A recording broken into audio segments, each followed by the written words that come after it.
Hey, everybody, I'm Rich G.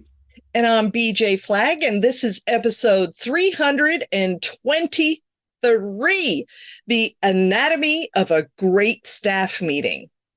Wow, 323. We were just talking, BJ and I, about how stoked we are to do these podcasts every week, and how by 323, we should be tired of doing it. And I yet know. we come with so much energy.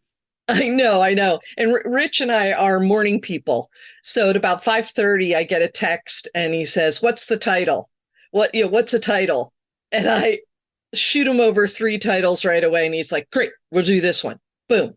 And it's just us. It's just how it is. Things are happening, Rich. Excellent. Well, today we're going to be peeling back the layers to uncover what makes staff meetings not just good, but great. From setting the right tone to ensuring every voice is heard, we'll explore the strategies that top leaders use to create meetings that are engaging, productive, and truly transformative. Whether you're leading a small team or a large company, you'll discover key takeaways to elevate your staff meetings. So grab your notepad and let's kick off this best small business show. Yes. So let's get into the anatomy of a meeting that not only informs, but inspires your team. So, Absolutely. BJ, kick it off with action one. Great. Prep. That's right. I need you to be prepared. Don't you dare schedule a meeting unless you need it.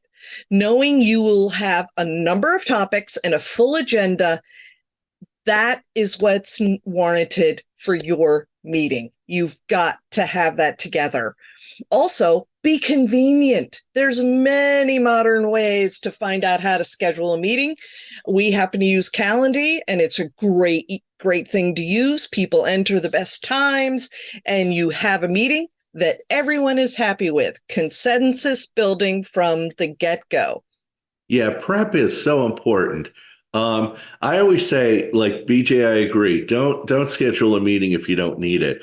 But if I also say for small business owners, have a weekly meeting or a daily meeting for 5 minutes. A 5 minute meeting first thing in the morning to get everybody together. No one will mind a 5 minute meeting or 10 minute meeting. It's the No, ones that go an hour that drive people nuts. So, that are killers. If you remember the pace of like a West Wing, mhm. you know, you have to remember that people came prepared. People came prepared. And that is the most important way to start this whole thing off. Action two is agenda. Always have an agenda. The best way to do it is number one, feed off your last agenda. Make sure you check your last meeting summary and all the follow ups that have happened since that meeting. It's key to have a seamless review of the past to move forward. Number two, keep it simple, stupid. Try to keep your agenda short, concise, and consistent for your team so there are no surprises and the meeting runs fluidly. Keep it short. Don't give like a 2 page agenda. It should have the same areas each time. And then finally, stick to the agenda. Don't deviate and go free form. A lot of business owners do that. They go down rabbit holes and into alleys. A well Yeah. run meeting that people love to go to, they stick to the agenda and they're run so much more effectively. I'm always surprised at when people will sit there, don't, and say, "Oh, I need to tell you the story about blah, blah, blah, blah." No, you don't. No telling stories. And you as a business owner have to remind yourself about that. And I think that one of the biggest things is what's important to you is not necessarily important to the team. Yeah. So you got to straighten those two things out, right?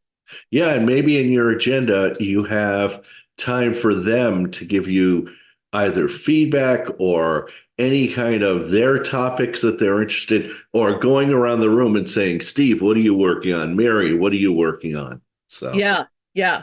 Our action 3 is check in. So when you start the meeting, if that meeting starts at 9, the meeting starts at 9. I don't care if people start showing up late. It's proving a point. The meeting starts at 9. You begin with check-ins, informal, how are you doing? Or you might send out a question prior to the meeting to use it as an icebreaker. You want these to be fast-paced, quick little insight, not what their team is working on, but necessarily how are they doing? Or, hey, I want a shout out to Jim. He's done a fantastic job. Quick and succinct. If your team is larger than 20, pick a number of people in a rotating basis that can contribute a quick motivational message to get get the meeting going.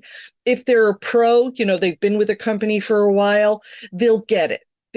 They won't go droning on. It'll be a quick little insight and zipping off to create kind of like a buoy mood, great mood for that meeting. yeah, it's so important. Check in. First of all, if it's virtual, everybody's camera has to be on. I'm Yeah. tired of this. Oh, I don't want to turn on my camera. The camera needs to be on. This is not a 4-hour meeting. It's a 15-minute status meeting, check-in meeting. That's the first thing. If it's in person, I don't want to hear, oh, I have an emergency, unless what is that emergency? It's Yeah. usually poor planning on your part. We had a meeting at 9. You're just doing this because you don't want to go to the meeting. So Yeah. you need to, like BJ said, you need to enforce it and make sure everybody's there at 9 o'clock. Yeah. And they all have the same import. They all Yeah, understand that they're a contributing member and they've got to be in that meeting. So, there's no negotiation on that. Absolutely none. yeah. Action 4 is pace. We mentioned this earlier, but pace of your meeting is paramount. If you see the meeting dragging, interject and change the pace. Pick someone else. Make sure the managers are emboldened to also change the pace.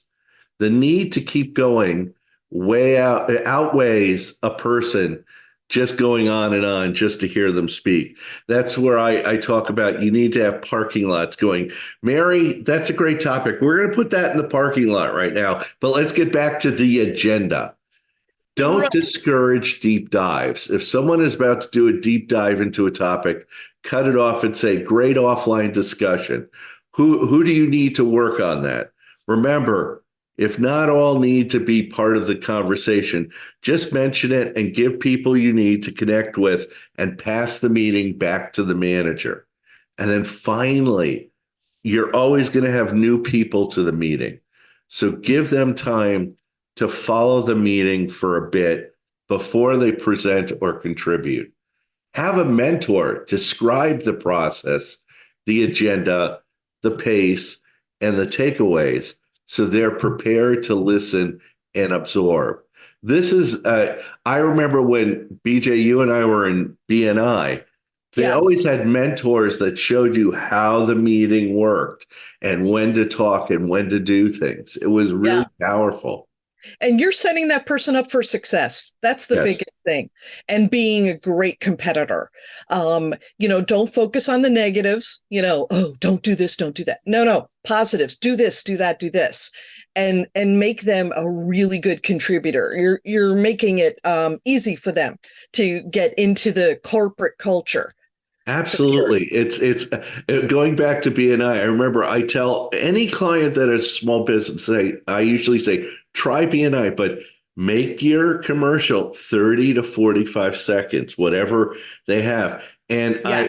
how many times have we told guests that went to BNI, only talk for 45 seconds and they drone on? And I go, Yeah. they're not listening. That there's a process, there is a pace, there are Yes. takeaways. They're not getting it. Exactly. Oh my gosh. Action 5 is a summary. There is no reason to wait days to give everybody in that room a summary of the meeting. With ChatGPT, you are able to record the meeting, and in less than 5 minutes, you can get a transcript, do your editing, and have that back out to the team. This is a great way to maintain the pace of the meeting in a really professional manner. If you have a number of groups in your meeting, such as in our case, you might break out a summary by client, by disciplines, or by sub-teams. This helps everyone to go to a specific team and provide something further, maybe insights, maybe files, or schedule another meeting for substantive discussions. So you have that ability to kind of continue to get the strength of the meeting to happen even after it. Yeah, it's so important when you have, like, we're using Zoom right now. I could hit summary and it'll give a complete summary of our discussion. It's just wonderful. There's so many tools out there that allow you to do this now, and it's just going to get better and better and better. Exactly. Our final action today, action 6, is you need to follow up. Follow up is so important. Make sure to do items that were discussed in the meeting and agreed upon are actually getting done. Follow up with key people to ensure you didn't have a meeting just to talk, just to schmooze, because that's a killer of a meeting. If it isn't powerful, people will stop coming to your meetings. Second, train your team to let others know when critical tasks, activities, and deliverables are completed, so they don't take up a lot of time during your meeting going, oh, I did this, or we got this done, or we got the, yeah, we know about that already. Yeah. And finally, reach back to anyone you sensed were unsure or off in the meeting. Suggest a follow-up. You might want to make sure to nip those issues in the bud, because if they're unsure or off in the meeting, something's bothering them, someone is bothering them, some client is bothering them, and you need to get it as soon as possible. And that's your job as a manager, right? That's your job as a manager, to sense that things are happening, nip it in the bud, and then move forward. I think that one of the best parts of creating summaries and handling follow-ups is think about your, when you're going to get a review.